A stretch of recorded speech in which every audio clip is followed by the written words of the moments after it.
फिर अगला सवाल था कि एंजाइम्स आर सेंसिटिव टू, तो टेम्परेचर सेंसिटिव भी होते हैं, यानी ऑप्टिमम टेम्परेचर पे काम करते हैं, ऑप्टिमम पीएच पे काम करते हैं, रेडिएशन से इनकी शेप वगैरह भी चेंज हो सकती है, तो इन तीनों से सेंसिटिव होते हैं। तो इस वजह से ऑप्शन जाता है डी करेक्ट, यानी ऑल ऑफ दीज। उसके बाद था which of the following is coelomate.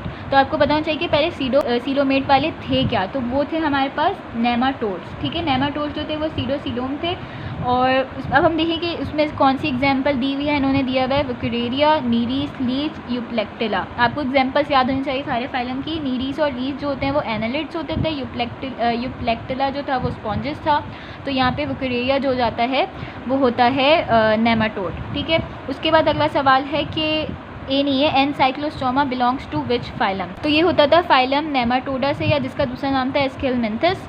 उसके बाद था the SIDA with parapodia is a characteristic of class, याद होना चाहिए आपको, पॉलीकाइटा या काइटी जो भी होता है। उसके बाद है the coelomic space in Arthropoda is called, पीछे मैं बता चुकी हूँ कि इसके जो सीलोम होती थी उसको हीमोसील कहते थे, इसीलिए क्योंकि वो ब्लड फिल्ड होती थी। उसके बाद है placoid scale is the characteristic of, तो पेलेकॉइड स्केल कैरेक्टरिस्टिक होते थे कार्टिलेजिनस फिशेस के। Sea horse, flying fish, green back, mullet, ये सारी जो है वो बोनी फिशेज है। सिर्फ एक जो है वो उन्होंने कार्टिलेजिनस फिश दी हुई है, तो वो हो जाएगी स्कैलियोडॉन जो भी होती है। Which one of the following salivary gland is absent in man.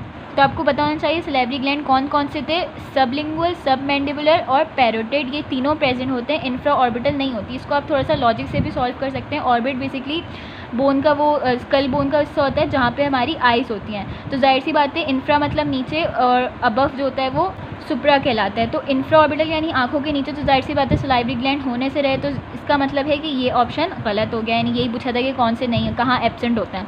उसके बाद था which of the following is a human parasite. अच्छा, ये सवाल है जिस पे मुझे बहुत ज़्यादा टाइम लगा था उसको सॉल्व करने में। ठीक है, तो यहाँ पे देखें, ये तो फ्री लिविंग है, ये नहीं हो सकता। फाइसेलिया जो है वो कॉलोनी होती है साइनेडेरियंस की, ये नहीं हो सकता। अब ये भी ऑप्शन, ये भी सही है और ये जवाब भी बिल्कुल सही है। तो अब कौन सा चूज़ करना है हमने कि कौन सा ह्यूमन पैरासाइट है।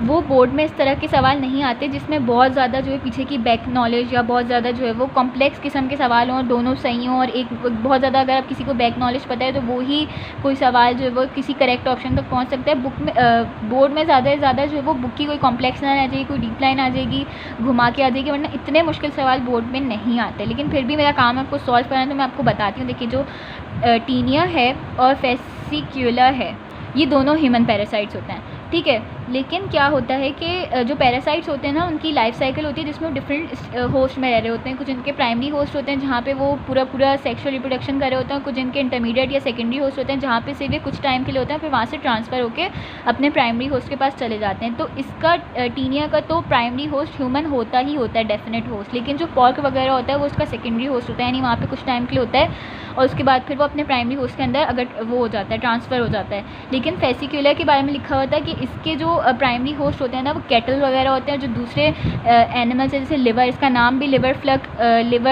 शीप लिवर फ्लक है, सॉरी। तो इसलिए इनके ह्यूमन भी होते हैं इनके प्राइमरी होस्ट, लेकिन ज़्यादातर ये जो है वो इफेक्ट करते हैं। यानी एक ही डिफरेंस बन रहा है कि इसका तो लाजमी प्राइमरी होस्ट ह्यूमन होता है, लेकिन इसका प्राइमरी होस्ट जो है वो लाजमी हर दफ़ा ह्यूमन ही नहीं होता। ज़्यादातर ये कैटल और दूसरे जो छोटे शीप वगैरह हैं उसके लिवर को जाके इफेक्ट करते हैं। अगर फिर उसको ह्यूमन इंजेस्ट करेगा तो फिर ये ह्यूमन के अंदर एंटर होते हैं। तो इस बेसिस पे, सिर्फ इस बेसिस पे यहाँ पे आंसर हो जाता है टीनिया। ठीक है, उसके बाद अगला सवाल है respiratory organ of cockroaches are, तो वो होते हैं ट्रेकिया।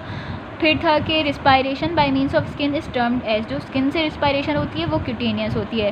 पल्मोनरी लंग से होती थी। बकल रिस्पायरेशन जो होती थी, जो बकल कैविटी की जो थिन लाइनिंग होती है वहाँ से जो ब्लड से डायरेक्टली एक्सचेंज हो जाता है गैसेस का, उसको कहते थे बकल रिस्पायरेशन। एनारोबिक रिस्पायरेशन जो है वो सेलुलर लेवल पे होती है in the absence of oxygen. ठीक है, ये ऑर्गन लेवल पे, ये सेलुलर लेवल वाली रिस्पायरेशन, तो ये तो नहीं होगी। फिर उसके बाद सवाल था when antibodies are injected in the form of antiserum to make a person immune, वो क्या कहलाता है। ये सवाल भी काफ़ी दिमाग लगाने वाला था, इतने मुश्किल सवाल बोर्ड में नहीं आते, लेकिन खैर हम प्रैक्टिस करें तो हम ये वाला सवाल भी करते हैं। इसमें हो सकते हैं ब्लंडर के चांसेस किस तरह से, कि इसमें लिखा हुआ है कि एंटीबॉडीज इंजेक्ट होते हैं पर्सन को इम्यून बनाने के लिए। पहली चीज़ दिमाग में आएगी कि वैक्सीन होती है एक्टिव इम्यूनिटी, या फिर आर्टिफिशियली इंड्यूस एक्टिव इम्यूनिटी। नहीं, एक्टिव इम्यूनिटी नहीं है, इसका आंसर है पैसिव इम्यूनिटी। कैसे, मैं आपको समझाती हूँ पूरा। देखें, वैक्सीन के अंदर आपको पहले फ़र्क पता होना चाहिए एंटी सीरम का और वैक्सीन का। ठीक है, जो वैक्सीन होती है ना उसके अंदर हम ये कर रहे होते थे कि उसमें हम एक एंटीबॉडी को नहीं, हम एंटीबॉडी इंजेक्ट नहीं करते वैक्सीन में। वैक्सीन में हम एंटीजन इंजेक्ट करते हैं जिसके खिलाफ बॉडी इम्यूनिटी बनाती है, यानी हम बॉडी को इंड्यूस कराते हैं, बॉडी से इम्यूनिटी जो है वो निकलवाते हैं, या निकलवाते तो नहीं सॉरी, बॉडी से हम इम्यूनिटी जो है वो इंड्यूस करवाते हैं, उससे करवाते हैं एंटीजन के अगेंस्ट उसको इंजेक्ट करके, ताकि बॉडी उसके खिलाफ एंटीबॉडी बनाए और फिर हम उससे इम्यून हो। लेकिन इसमें क्या होता है, पैसिव इम्यूनिटी में क्या होता है कि हम एंटीबॉडीज़ होती हैं वो किसी और पर्सन से जो ऑलरेडी इम्यून होता है वो लेते हैं, सही है। एंटी सीरम का मतलब यही कि उसके अंदर एंटीबॉडीज़ प्रेजेंट होती है, उसको लेके इंजेक्ट करते हैं और पर्सन को इम्यून करते हैं। इस तरह की इम्यूनिटी जो होती है वो आर्टिफिशियल इंड्यूस्ड पैसिव इम्यूनिटी कहलें या आर्टिफिशियल पैसिव इम्यूनिटी कहलाती है। तो अगर यहाँ पे आर्टिफिशियल इंड्यूस्ड पैसिव इम्यूनिटी होता है तो वही आंसर होता, लेकिन क्योंकि यहाँ एक्टिव है तो ये नहीं होगा, ये वाला भी नहीं होगा, passive immunity is the answer. उसके बाद लास्ट क्वेश्चन था the main cause of lung cancer is, तो वो होता है स्मोकिंग। ठीक है, बहुत आसान था। यहाँ पे आके हो जाते हैं requested MCQs first year zoology के कंप्लीट। आई होप सबको क्लियर हो गए होंगे। Thank you.